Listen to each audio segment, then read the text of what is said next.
Appomattox, here on Sunday, April the 9th, 1865, after 4 years of heroic struggle in defense of principles believed fundamental to the existence of our government, Lee surrendered 9,000 men, the remnant of the army still unconquered in spirit. And I bet this old oak tree was here then too.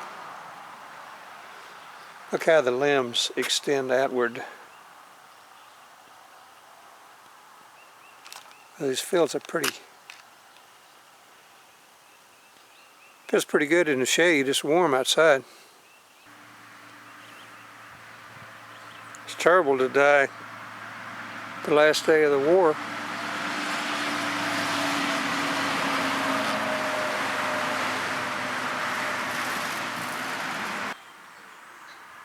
It said about 100 men died, and this is a 13. They were moved here. Jesse H. Hutchins from Alabama, grade number 4, listed just 3 days after the firing on Fort Sumter. He had survived 1,454 days of service, only to die in the war's last 24 hours. He was killed battling Union cavalry just a few yards from the courthouse on the evening of April 8th, 1865.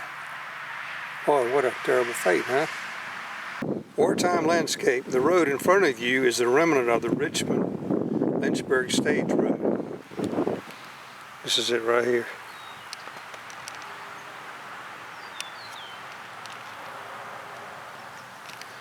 The road trace, the most important road in Virginia to Robert E. Lee. Along the road, he planned to escape west, hoping eventually to turn south and join Joe Johnston's army in North Carolina.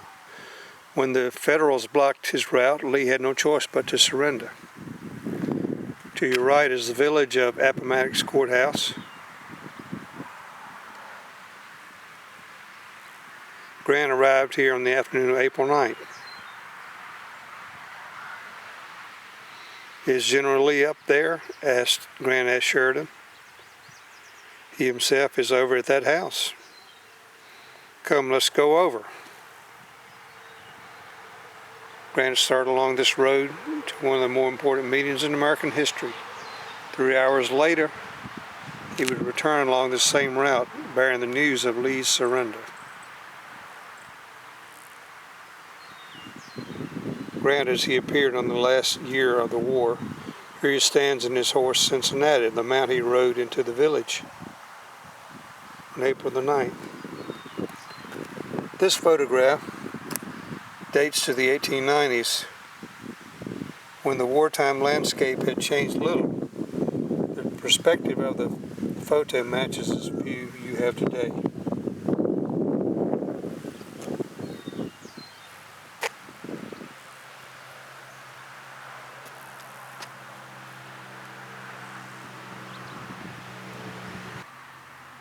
It was nice out here.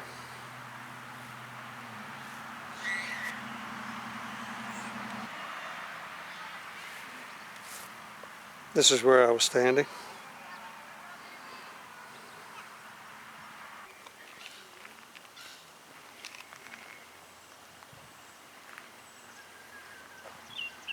That cool shade is so inviting. I guess this might be a replica, reconstruction of the village of Appomattox Courthouse, which wasn't very big. And this would be the main road from Richmond to Lynchburg. There's the McLean house. Generals, including Corps Commander Lieutenant General Richard Ewell and Lee's son Custis, are captured in heavy fighting. Lee rides toward Farmville. Grant camps Burkeville. Fighting erupts at Cumberland Church. An ordinary white towel carried as a truce flag.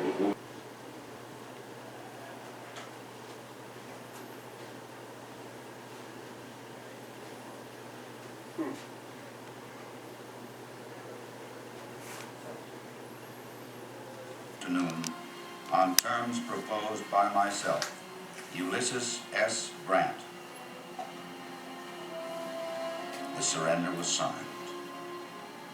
Rumor and reality raced each other at breakneck speed through the camp of Yankee and rebel alike. There's a rumor that Lee had surrendered. After a while, a shout rang. My heart sank. Till that moment, I'd only known our approaching doom with intellect. Now I felt it. I felt that I had neither home nor country. Somehow it did not seem real until the men saw General Lee returning from the McLean house. One look at his face and they knew. Along the road, a few Confederate artillery battalions stood with orders to take off their hats in silence as Lee rode by.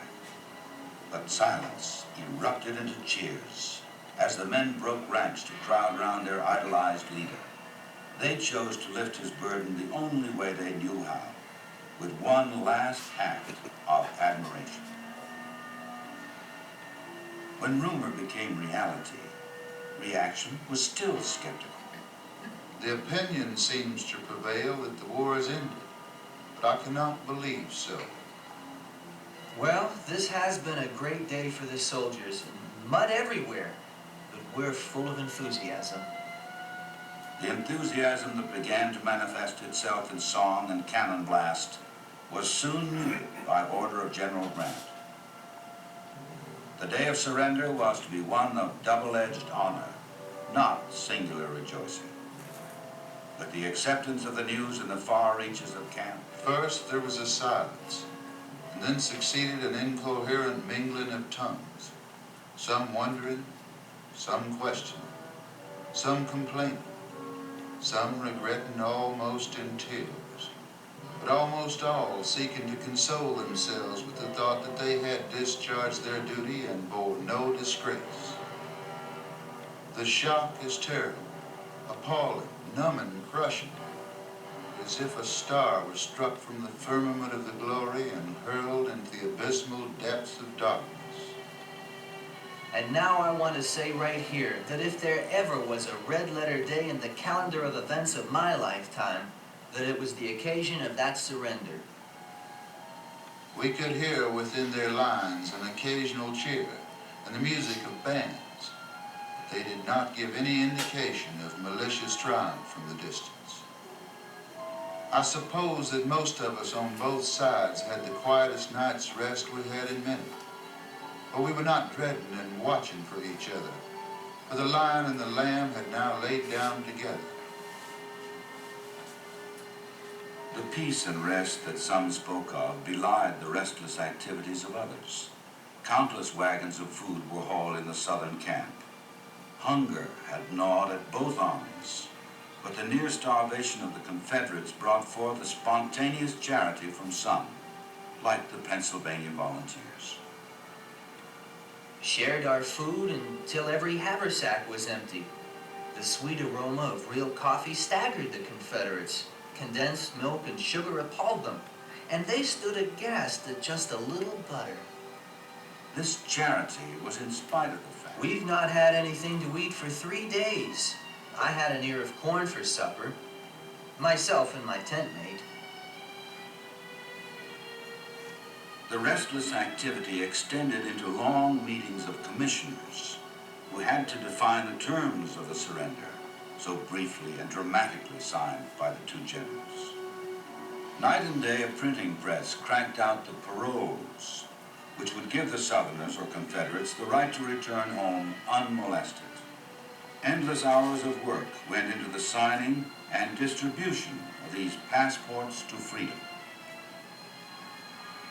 Curiosity stirred Union men to wander near the Confederates to get a close look at their so recent enemies. Men ranged the countryside trying to find fodder for half-starved animals. And many who were not restless in body were restless in spirit. Minds wandered back to battles lost and won, and comrades won and lost. The now familiar life of a soldier was soon to end. Now each step out of the present was unknown and disquieting. Though Confederate and Federal did not share the same fear of what had happened to his home, they did share the strange realization that they were slowly tearing away from the camaraderie of a soldier's life. Sooner or later, they must walk into the future as individuals. Restlessness, anxiety, anticipation, all stalked the camp of Confederate and Union alike. It was to be even more intensified with the official act of surrender, the laying down of arms. They waited with dread and apprehension for the final composite act of their army, the once glorious Army of Northern Virginia. About 6 o'clock on the gray and misty morning of April 12, 1865, 6,000 men of the Union 5th Army Corps lined the sides of the muddy Richmond-Lynchburg Road. They ranged from the knoll east of Appomattox Courthouse right through the village itself. Like stoic hosts, they awaited the Army of Northern Virginia. Then a bugle broke the silence and sounded the prelude. As Confederate General Gordon approached Union General Chamberlain, the Union officer commanded, "Attention, carry arms." The effect was electric. The face of the Confederate general sprang to life. Lightly he spurred his horse, wheeled around upright, and dropped the point of his sword to the toe of his boot. Loudly and clearly, General Gordon commanded the brigades to pass with the same marching salute. Honor would match honor. A token of respect would be given from Americans to Americans. The thin, ragged, gray line passed, not in subservience, but in pride. Over the knoll rolled the brave men of Jackson's Stonewall Brigade, Cobb's Georgia Legion, Gordon's Georgians, Hoke's North Carolinians, and the men who had followed Ransom, Hill, Mahone, Longstreet, Hood, Pickett. They passed before the men from Massachusetts, Maine, Michigan, Maryland, New York, and Pennsylvania.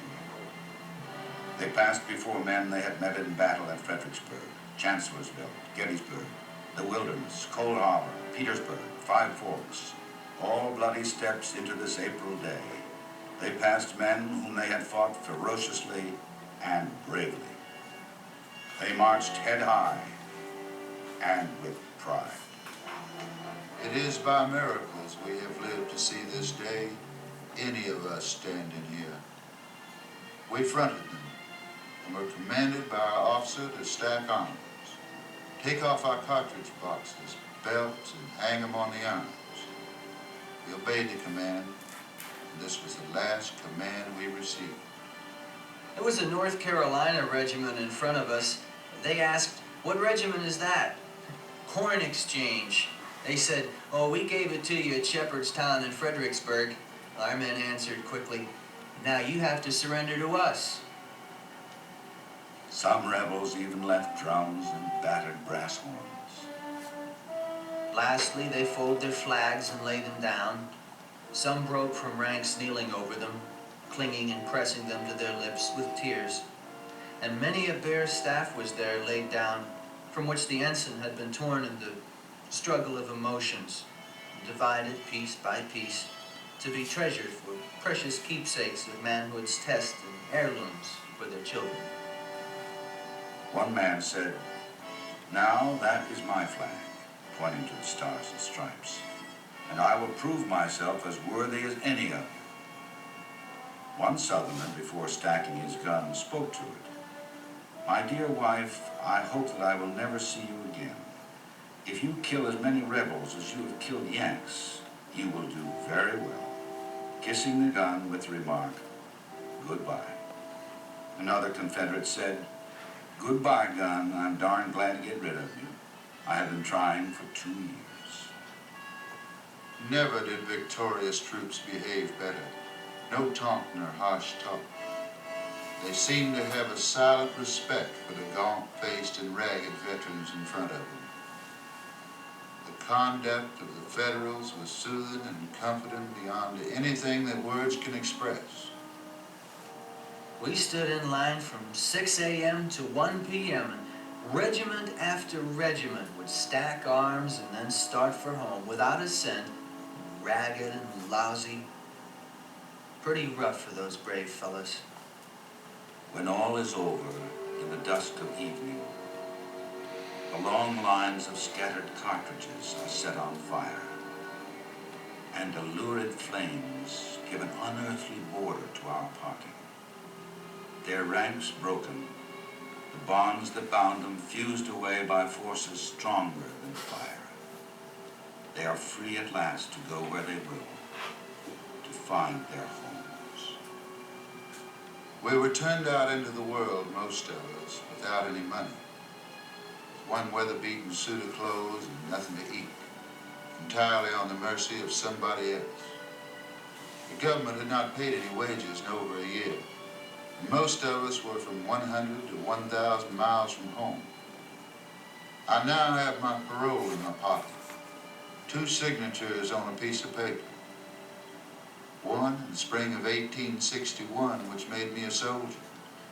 The other in the spring of 1865, which makes him like all the others who had to return. The Southerner was returning to chaos and a life that had changed drastically in his absence. The Northerner was returning to less chaos, but a life that had also changed dramatically since he left home. Both were stepping into a world that they could not yet comprehend. Yet both would carry home some spirit, some essence of Appomattox that would change the world that had changed around them. The way home would be long and arduous. The way home was full of unfamiliar roads and byways. The way home was full of perils and fears, yet somehow this spirit would remain. It would be a long time before these men would go beyond the immediacy of tomorrow. Yet eventually they would arrive. Some sooner than others, but arrive they would. Perhaps the return home would grow into a desire to merge with the world around them.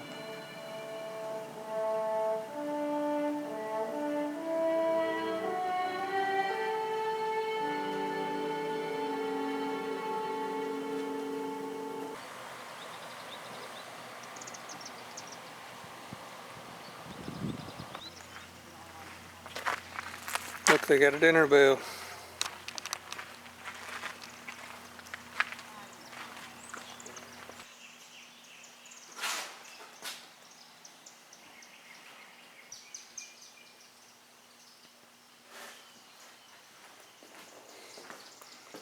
Doors are painted. And look how the stairs straddles a wall.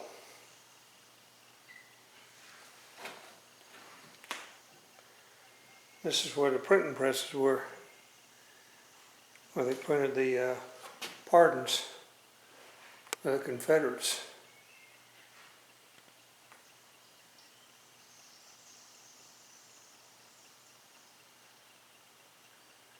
They must have had these things with them. The Army must have had them with them.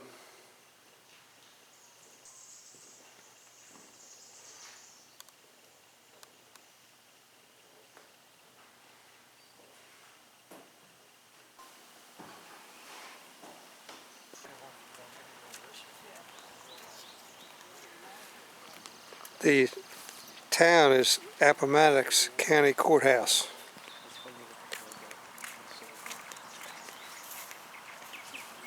The modern name is just Appomattox. So the ranger was saying that some lawyers came here for a court case and they punched in Appomattox Courthouse and it brought them here. So they're waiting outside for the court to open up.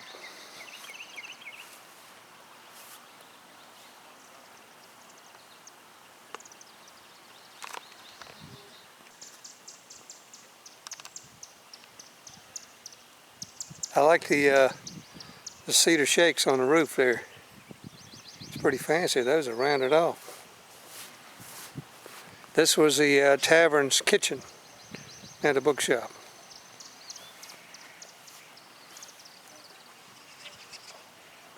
Look at this flooring. It's a heart of cedar. Man, that is nice. That'll last forever. Looks like a carriage in here. Yes, it is.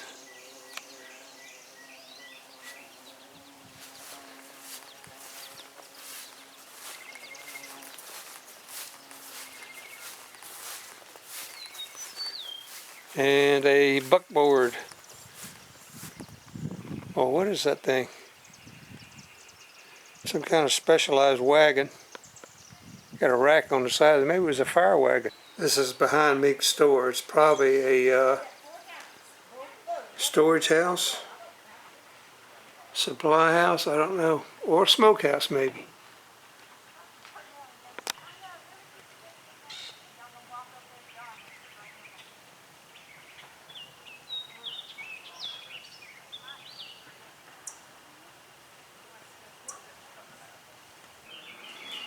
Notice the horn on the left there. That was probably for hunting or to announce people arrive, stagecoaches arrival at the tavern.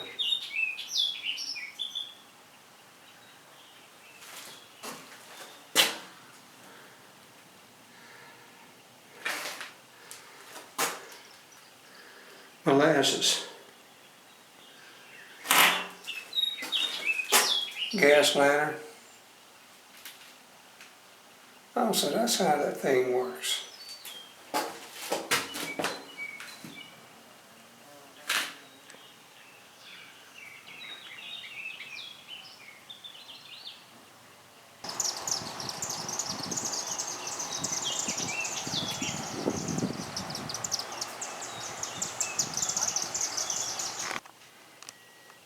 You see the post office says Appomattox CH Courthouse.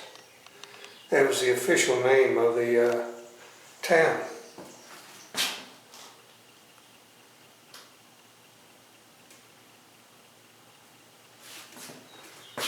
Smokers and chewers, please spit on each other, not on the stove.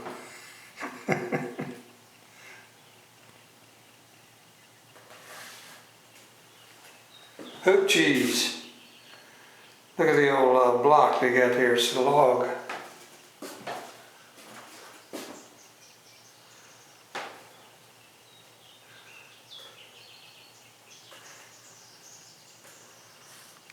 Built in 1850 by Jim Pluckett.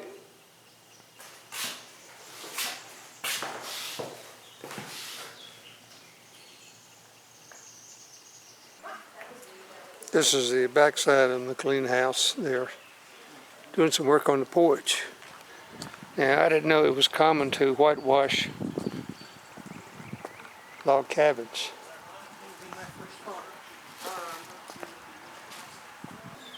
And that's what I call a widescreen door. No, this is just a wood floor underneath, and this is pine as well. But welcome to the McLean House, sir. The whole building's open, upstairs and down. Okay, thank you. You're welcome. Afternoon, sir. Right. Forced out. Children's bedrooms are upstairs. The dining room is downstairs, and this is the master bedroom. So feel free to look.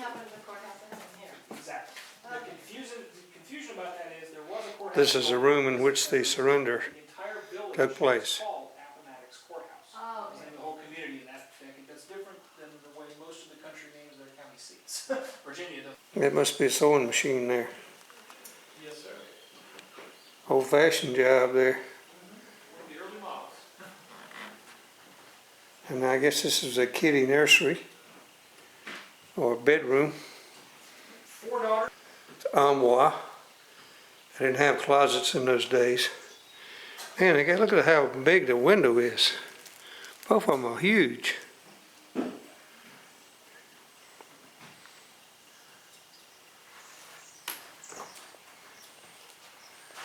Double doors.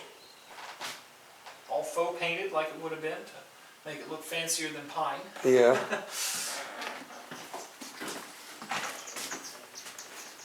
Same thing with this paneling here too, isn't it? Exactly, pretty much all the interior woodwork, the wood white would have been that. Kitchen. Now look at the floor where the stove is.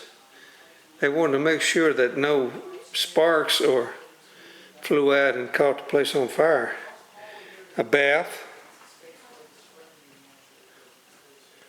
And those chairs, they would cut, I don't know if they would cut the legs off or they built them that way.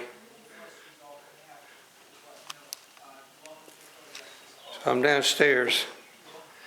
Oh, the dining room is downstairs, okay. Oh yeah, it would be, huh? Boy, I bet it was nice and warm down here too. So Mr. McLean was a war profiteer, selling mainly sugar,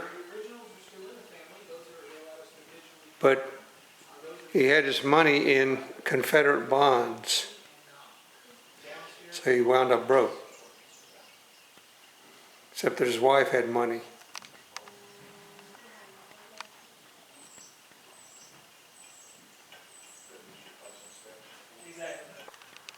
This is the slave quarters out back. Not a bad spread, huh? Probably pretty warm too. It's probably a sleeping room.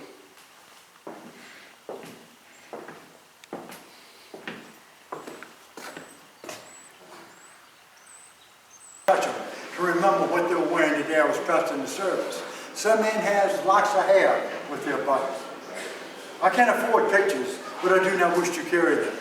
If I am killed in battle, I do not wish no Yankees. Chest was it down to my waist. What is maintained? They pushed the envelope on this. Over 32 of these guys flying up there at you. Okay? It kills 30 men in a burst. And the last of it, they give you another dose of this at 200 yards out. That really puts a whammy on you. But think about this. You got a front rank and rear rank like you guys are spaced out where you realize it or not. I space y'all like this. 20 yards behind, that's another rank. 20 yards behind, that's another one. 2 ranks. This stuff goes all through all 3 ranks. It does not make your day. You know about it. Anything that's steel, wine, beer, whiskey, trust me, we will get it in find it pretty quick. We may not be with the hoop the next morning, but it'll be a big town party that night, trust me. Cards, dice. Did you notice anything strange about the cards? Right to be taxed for it. It stemmed from the Revolutionary War. They were not putting on tobacco cards until 1867, 2 years after the war when they abolished the tax. And now you know about this. You come home at night, you flicker on a light switch, boom, you got instant light, right? When we come home, we come to a tent or wherever we're going to come to. We'll light this thing up, throws off a great arc. We can read the paper, play cards, or read the Bible. This is our great light. It reflects real well. Wife, number 2. One is died from childbirth. More women back then died of childbirth than anything else going on. We don't know if it's from the stress of this war. Was it from bad water? Was it typhus fever? Was it from the pox that kills them up here by the thousands? That they are dying by the thousands, these young women. Most of the older generations say, okay, wait a minute, time out. How come you marry a young woman like this? Where's all the young men at? They're gone. 63, they're from the ages of 45 up to 65. That is now Lee's army. Yeah, the young is gone. Now about 64 and 65, there's another quick change. They range from anywhere from the ages of 15 to 23. Somewhere's a gap. I don't know what happens to this gap. The younger men who's been wounded coming back, the younger boys, they're grabbing up and taking up into the army. I don't know. But that's now Lee's army. Could you imagine you're a farm boy, you're working out there on the farm, the Confederate army walks by, holy boy, I'm 17, sir. You're coming with us. They grab him and take him. That evening, Mom goes down and finds, wait a minute, where's son at? He's not home yet with the horse. The horse is still sitting in the field. The plow is laid right there where you grab him at. She sees footprints, and she don't see the son anymore. Is he killed, or is he still in the military? I don't know. They don't know. Gone. Sleeping hat. Great hat to have on that head. Because if the head stays warm, the body stays warm. It also has a tassel to it. I move it backwards and forwards and runs away with flies. Okay, where I'm trying to eat my food. Also the man who is the best looking sleeping hat in my company, I'll send home for 4 days to see his wife and children, or his mother and father. I'm not just a sergeant, I'm a first sergeant. And when I tell you to move, you better run. I'm not a man to be toyed with. Now you know what the first sergeant's job is. Take care of his people will take care of him. Backpacks. How about 55 pounds of pack? And this thing beats you across your neck as you march it, okay? 3 months of this, I've had enough. I don't want it. I throw it away. In 62, midway or late, the soft pack comes up. This is a great pack. It only weighs 20 pounds, but it still carries everything I need inside of it. Which pack would you like to have? The soft one or the hard one? It makes a change real quick like. The doozy, but you'll see them. We can't get our hands on enough of these. I'm going to be a Goodrich rubber blanket, a homemade quilt, vulcanized rubber. Goes across my body like so. Now when you see monuments, you'll know what you're looking at. This is the actual blanket, homemade quilt. A pair of socks, a pair of pants, and a shirt. I'll roll this over tonight, this is what I sleep in. There are no tents in the Confederate Army about 62. These men have landed in that open range. Another doozy. Think about this guy. Canteens. Great little canteen. But there's one trouble with this creature. You got more water on you than you do in you. Okay? And once it swells, it becomes one of the best canteens you could ever drink out of. But by then, you start to drink nothing but moss and mildew that's inside this thing. Well, at least you get your penicillin and greenery. What more can you ask for? Anybody can. Canteen mop, another doozy.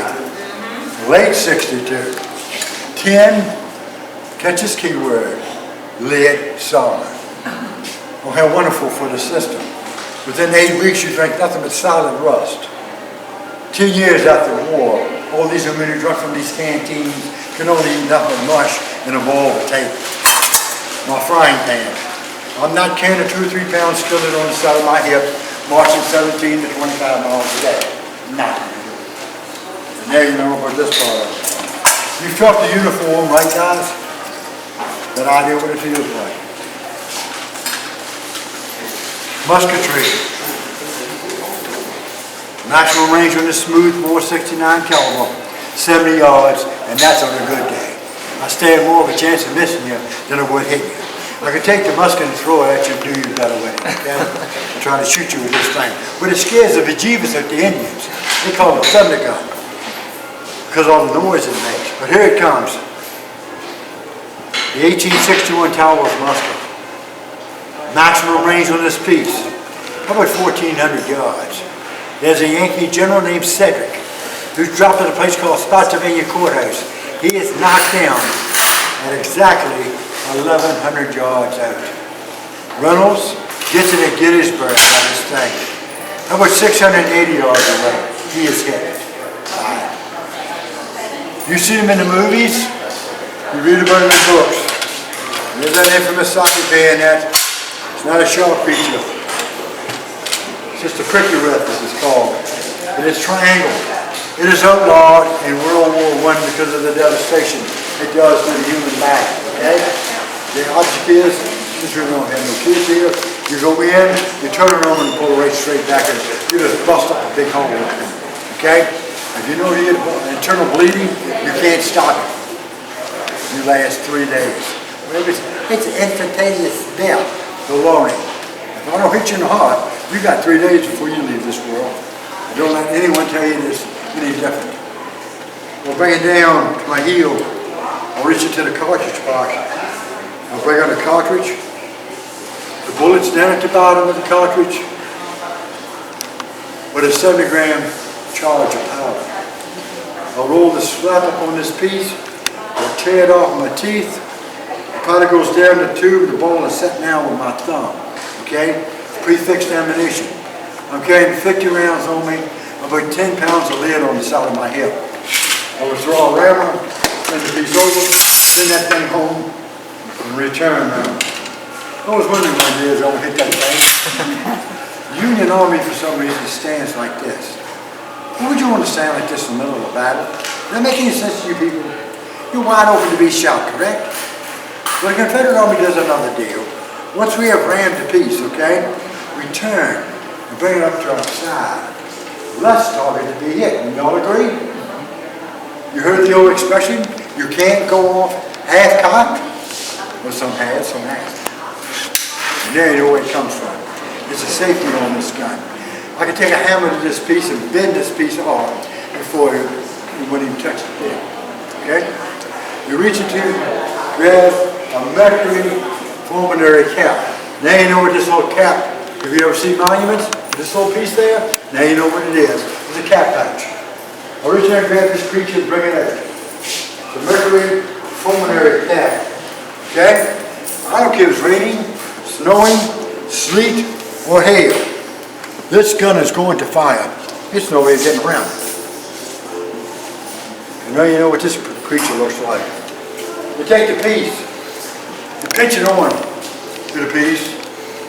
If you don't do this, it'll fall off. And the Army does another stupid stunt. Why? I'm going to turn them up. That thing pops off, what you got? A blank gun, right? And all that gunfire going off and the blast of muskets, you can't tell if this gun is fired or not. The man puts 2 rounds down the tube, a young Union soldier. And that third and final round, he remembers to pinch the piece, blowing the back of the gun off, killing himself and 4 of his comrades. Bad day for him, great day for us. But here it is, guys. You've never come within 500 yards of each other. As both armies are standing there looking at each other, some general comes riding down on a horse. Battalion, company, ready, and fire. Boom, it's done. And it's back down, back down. As I reload, we take the fire from the Union Army into us. We run each other 7 rounds. We're moving 100 yards. We do this all over again. All we're doing is getting closer and closer to each other. Okay? Think about this young lady at 100 yards out. The ball strikes your body, goes through you. Hits you, young lady, you both fall from one shot at 100 yards away. Think about this now, guys. As both armies are now getting themselves regrouped in this last volley, if I'm still standing, we'll immediately turn to my side and look downrange. Make sure my company's in a nice double-ranked straight order. I am now satisfied with this piece. We'll turn back into line. Company, guard against infantry, guard. We'll roll more, we start to walk towards each other. We'll run. Didn't know what's going to happen. You hook him, you roll him hard left, you try to come back up and stick. You take him hard right, you go at him again. Congratulations, people. You just passed the bayonet drill. Don't forget about what I just said, because it's not quite true. Yes, I'm a number to tell one now and then. There's only 1% of these people bayoneted doing it. 1%. Well, wait a minute. They say in books and they see in movies.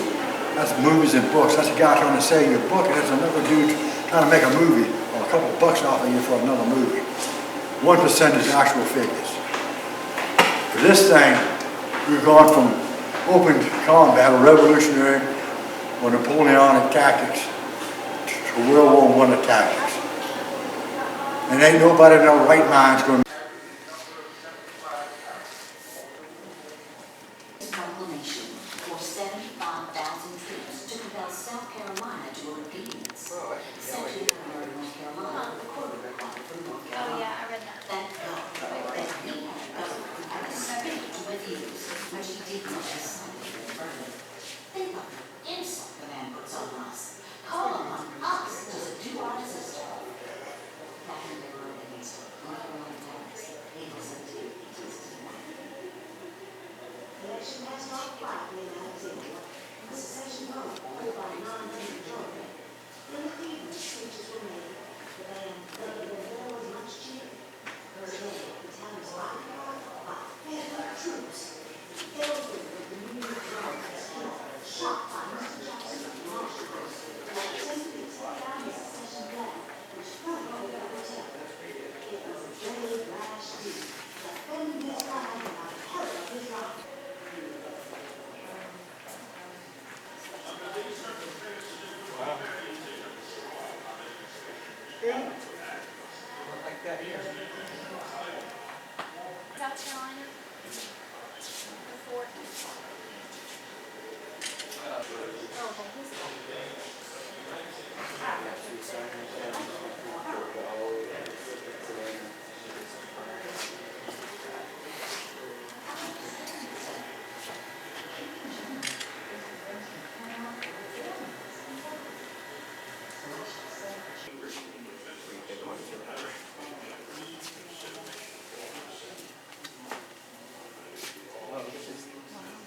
This is Robert E. Lee's uniform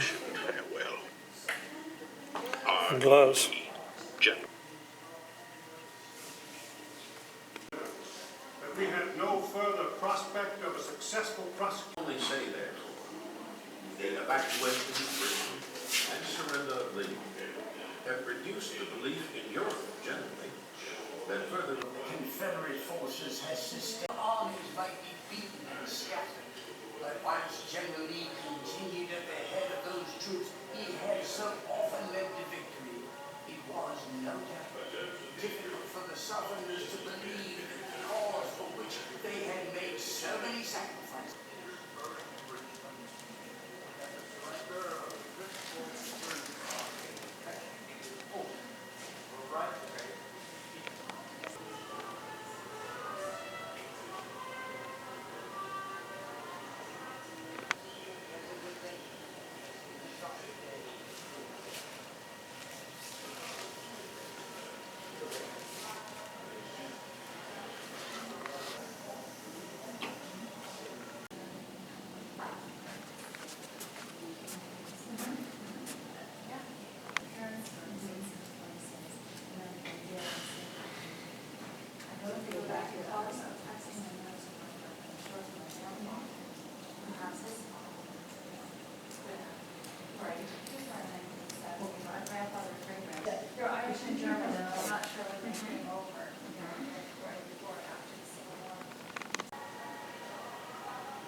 That's a good museum.